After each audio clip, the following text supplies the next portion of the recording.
పక్షి ఎలా ఎగురుతుంది అన్న దాని మీద పాఠం చెప్పారు.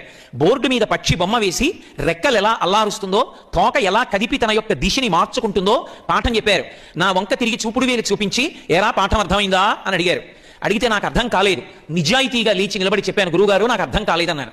పక్క వాళ్ళని అడిగారు, నిజం చెప్పండి అర్థమైందా అని. మాకు అర్థం కాలేదన్నారు. ఆయన విసుక్కోలేదు.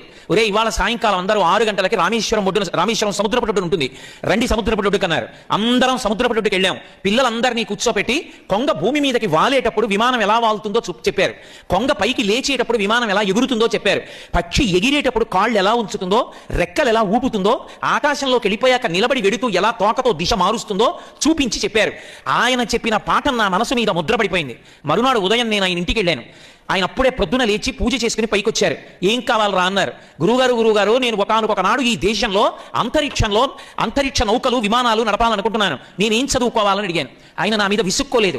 కూర్చోపెట్టి, ఉదయం నువ్వు ఇలా చదువుకోవాలరా, ఇది చదవాలి, తర్వాత మెద్రాస్ ఐఐటికి వెళ్ళాలి, అక్కడ ఏరోనాటికల్ ఇంజనీరింగ్ చెయ్యాలని చెప్పారు.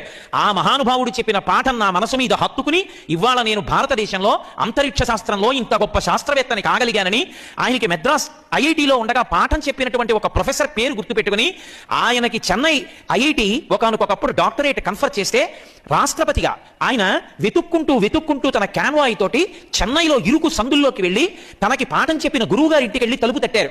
ఆ గురువుగారు వృద్ధుడైపోయి తలుపు తెరిచాడు. ఎవరు మీరని అడిగాడు. నేనండి అబ్దుల్ కలాంని, మీ శిష్యుణ్ణి అని వంగి 2 కాళ్ళు పట్టుకుని నమస్కారం చేశారు. గురువుగారు బయటికి చూశారు. బ్లాక్ క్యాట్ కమాండోస్, కార్లు, పోలీసులు, ఎక్కడ చూసినా హడావిడి. నువ్వు ఇప్పుడు రాష్ట్రపతివి కదా అని అడిగారు. అవును, నేను భారత రాష్ట్రపతిని. కానీ గురువుగారు మీరు పెట్టిన భిక్ష, మీరు చెప్పిన పాఠం ఇవాళ నేను ఈ స్థాయికి వెళ్ళాను. ఇవాళ నన్ను చెన్నై ఐఐటి డాక్టరేట్ కన్ఫర్ చేసి సత్కరిస్తోంది. నా కోరిక గురువుగారు, మీ సమక్షంలో డాక్టరేట్ అందుకోవాలనుకుంటున్నాను, నేనే ఆహ్వానించాలని మీ దగ్గరికి వచ్చాను.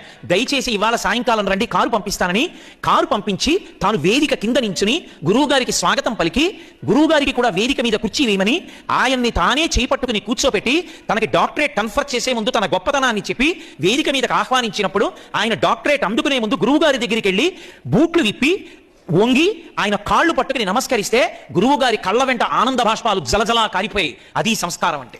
అటువంటి మహానుభావుడు ఒకనాడు ఈ దేశానికి రాష్ట్రపతి.